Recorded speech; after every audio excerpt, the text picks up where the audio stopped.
Dito di, sa banyo di. Para di ka maulang magpinilaw ta. Magkuhan sa ta. Uniform. Sama na grapes. Awa pa na hugas be. Wala pa na hugasan. Sa video ko. Diyos sabi, nag-ilis si rin. Pares kang mabi. Dahil mag-disturbo nga imbis magkinilaw na. Magkinilaw. Aray, ang watermelon. No, ka na pa bugnaw di ay. Pas nagmaayo di ha. Disturbo yun mo, papabigyo mo. Uy, sama ni Malasugi. Malasugi. Ato ibabad sa tubig ang kaning luya kay para dali na lang siya panitan.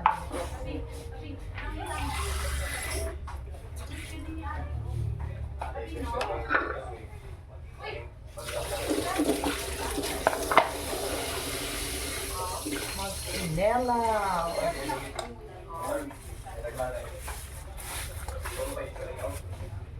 Ano sama na nga tarp?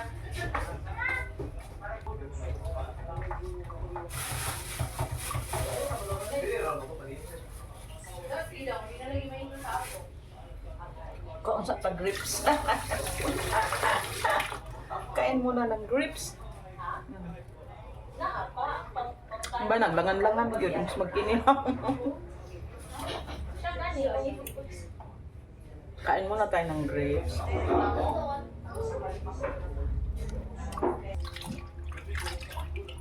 I-wash natin ng maraming bisis para clean na clean. Kasi fish kinilaw. Hindi na lulutuin, siyempre.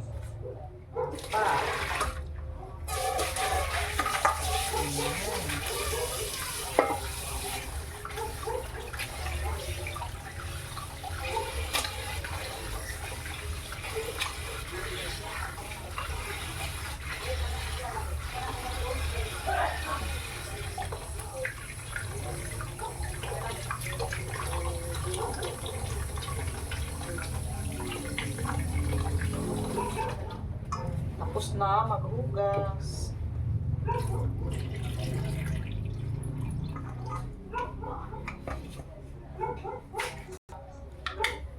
Tapos ibabad muna natin ito sa asin while maghiwa ng mga spicy.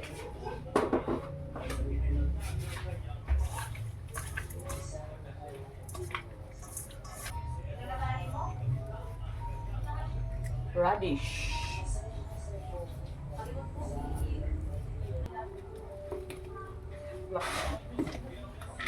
Slice natin ng manipis yung radish. Tapos lagyan ng asin at saka suka.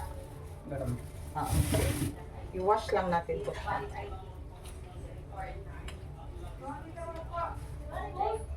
Parang i-wash mo lang sa suka at saka sa asin para mawala yung unwanted taste. I-ano muna natin. I-sit aside. Dito tayo mag-mix kasi ewan ko ba nasaan yung isang malaki. Mas mabuti dito ang yung suka kaysa dito yung may chemical reaction. Ito yung itinuro sa amin. Lagay tayo ng suka, asin. Konti lang muna, dagdagan na mamaya.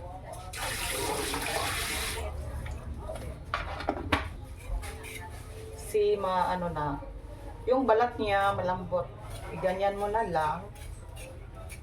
Diba, madali.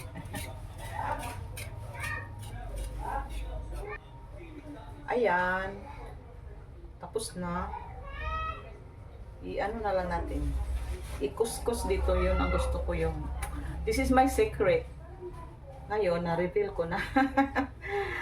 Para makain din natin yung ano, yung luya para sa langsa. Ayan.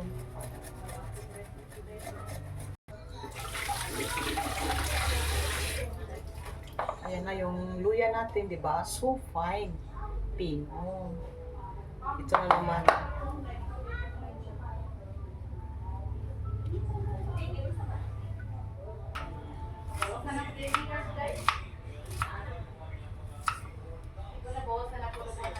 Yan, ganito siya ka-fine. Ito kasi ang gusto nila eh.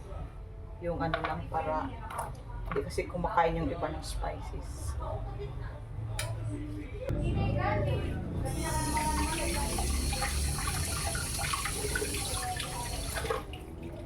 Gagamit ako ng kalamansi at saka biyaso. Tapos yung biyasong iganyan mo para mag-juice pa siya ng marami. Pwede rin itong kalamansi iganyan.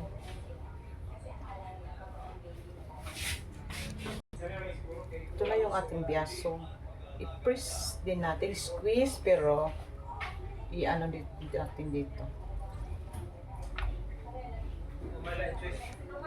Yung kalamansi, i-ano natin dito. I-salat. Diyan. Paano yan? Sit aside para pangtanggal ng langsa mamaya sa ating kamay.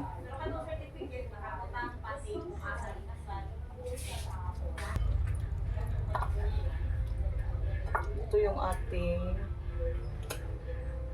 labanos or radish. Yung pipino is ayaw kong balatan kasi yung balat meron din siyang ano, sustansya.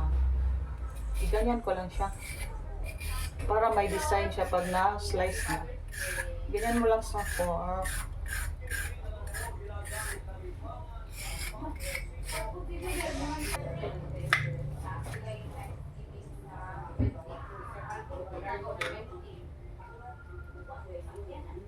Ayan, di ba? Oh, ang ganda tingnan. Hindi ko yan binalatan.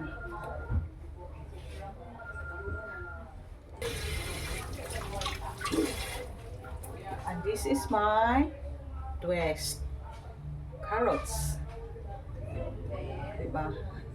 Tapos i-ano mo lang dito sa yung malaki. Yung luya kanina dito. Itong carrots dito.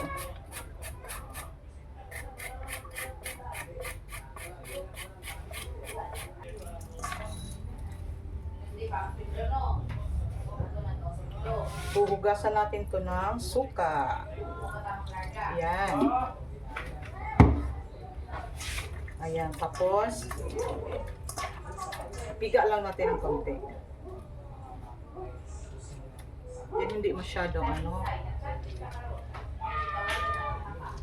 Baka hindi na ma-form na fish. Yung ganyan lang. Ayan. Mix na natin, ayan. Medyo ano lang ito eh, kasi maliit yung mixing ano ko, materials. Masarap yung kinilaw pag kinamay. Anyway, maglinis naman yung kamay natin. Grabe na hugas na.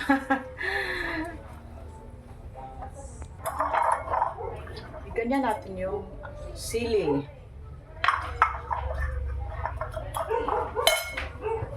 Lagyan natin ng konting suka siya.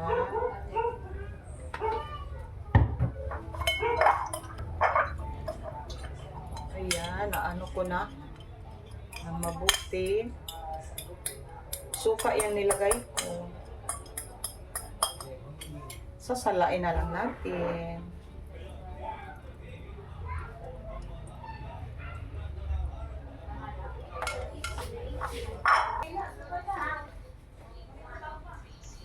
Tikman.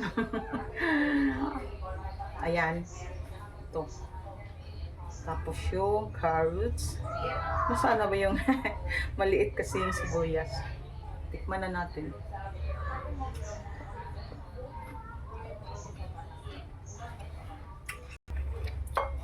Lipat natin sa serving bowl. Kasi may gagawin pa ako. Yan, sakto lang yung timpla. Hindi ko na dinagdagan. Planchado ko na kasi ito yung specialty ko. Ito yung last. I-ano natin. Nagtira ako para pang toppings. Actually, ito ang nire-request ng family ko. Basta kinilaw gusto nila. Ko ang gagawa. Yung isa kong anak, nakuha na niya yung aking ano. The way how I make kinilaw. Ayan na siya. Ayan. Thank you for watching. Ayan. Thank you. God bless all.